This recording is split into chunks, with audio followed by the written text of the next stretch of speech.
Hi, and welcome to the first in a series of videos on CompSci.rocks covering the common algorithms for working with arrays that'll help you as getting ready to make a 5 on your computer science APA exam in May, or really for anyone just starting out programming in Java who needs a little bit of help getting going. For this video, we're going to look at how to find the largest and smallest values in an array of primitive ints. And we're going to start away from code with a small integer array. The numbers don't really matter for the algorithm, but let's put in a 2, a 5, a 4, a 7, a 1, and a pretty easy for you to look and see the 7 is the largest value in this array, but you're much smarter than your computer. Your brain probably figured out it was the 7 so fast you didn't even think about what was going on. It just got the right answer. Computers aren't that smart, or really smart at all. When you code goes through the array, it'll only be able to look at a single value at a time, in this case the 2. We'll look at other values, but still only one at a time. What we can do, though, is create a variable to hold whatever the largest value we found so far and keep comparing that back. So what we'll do is we'll make a variable, creatively called big, to hold that biggest number. And we have to give it a value. Here I'm starting at 0, which works okay for this particular array because we're looking for the largest value and everything is larger than 0.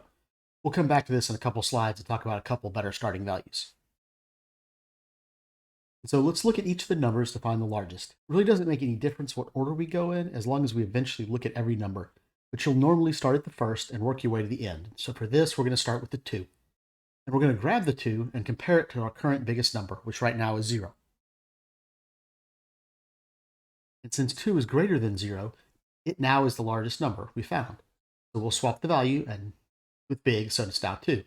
0 gets thrown out because we don't really care what the biggest value used to be. From there, we just repeat going through the entire array till we've looked at every value. This time we're comparing the current biggest value 2 to the value 5 from the array. Since 5 is greater than 2, we change the value stored in big again, this time to 5. This one's a little different. We compare the 4 to 5, and this time the number we're looking at isn't larger than the biggest we found, so we don't want to change the value stored in big. It stays the same, we move on. And we find a bigger number and replace big again. Looking at what's left, we can see that everything else is smaller than 7 we just found, but Java isn't that smart, so we keep going. 1 isn't larger than 7, we keep going. And same with 3, also smaller than 7, so we don't do anything here either. And now we've looked at every element in the array and figured out the 7 is the largest value in that array. Quick thing to look at, what would happen if there was more than one of the largest value? Short answer here is nothing. The question we're answering isn't where the biggest value is, it's what the biggest value. The entire array could be filled with 7s. We'd still get the same answer. Let's go ahead and switch over to talking about code. These two lines create the same array of integers that we've been talking about, and then creates the variable big and sets it to 0 as the starting value. This is also where we want to come back and talk about why 0 isn't always the best choice as a first value. It works fine for the array we're using, but we won't necessarily know what's in the array. We'll look at turning this into a method in a few minutes where the array isn't immediately visible to you. As another example of why starting at 0 isn't always the right choice, let's change all the values to negative numbers. Big is still supposed to hold the largest value in the array, but everything in the array is smaller than 0, so we'll end up reporting that 0 is the largest value in the array, even though it should be negative 1. One choice is to use the first value in the array as the first largest number. It really doesn't matter that it's the first, as long as you use a value in the array, but for convenience, it's easier to use array spot 0. This works because it'll be compared to every other value, so even if it is the biggest, it'll stay the biggest, or in our case, it'll be the biggest to start and then almost immediately get replaced by a 5 and then later by a 7. A catch on this, though, is it requires there to be values in the array. If array was empty, then this would cause an index out of bounds exception as the code tries to get a value from position 0, which doesn't exist. That said, it would be sort of silly to try and find the largest value in an array with no values.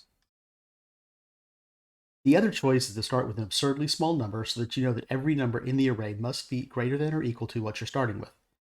The Java integer class has a constant named min value, which holds the smallest integer value possible, which is about negative 2.1 billion. Personally, I prefer using integer min value because even with an empty array, the code still runs. You get an invalid result, but getting a result of negative 2.1 billion tends to jump out at you as something being wrong, and your code runs.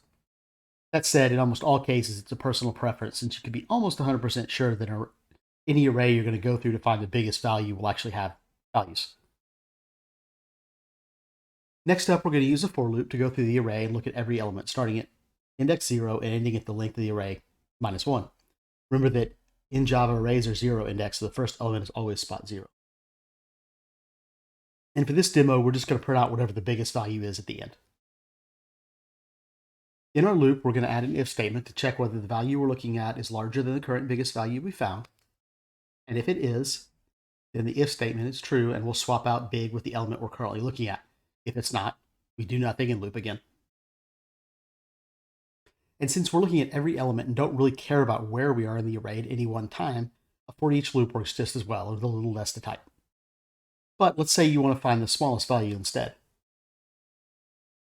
There's only a couple things you need to switch. First, I changed the variable from big to small. Didn't really have to do that, but it doesn't feel right to have a variable named big that's holding the smallest value. I also changed it so it starts at integer max value instead of min value, to make sure that all values in the array are smaller than what we're starting at. Using array sub 0 would work here as well. And then the sign for the if statement changed to greater than or less than symbol. And last, let's switch it up so everything's wrapped up in a method. Only real change here is that we're not defining the constant contents of the array, and we're returning a value instead of just printing it. Everything still functions the same, but being abstracted into a method, we can call it from other blocks of code whenever we need to figure out the largest value of the array. And with that, thanks for stopping by. Be sure to check out the rest of the playlist to go over arrays to help you get ready for your exam. And if you're interested, click that subscribe button on the bottom.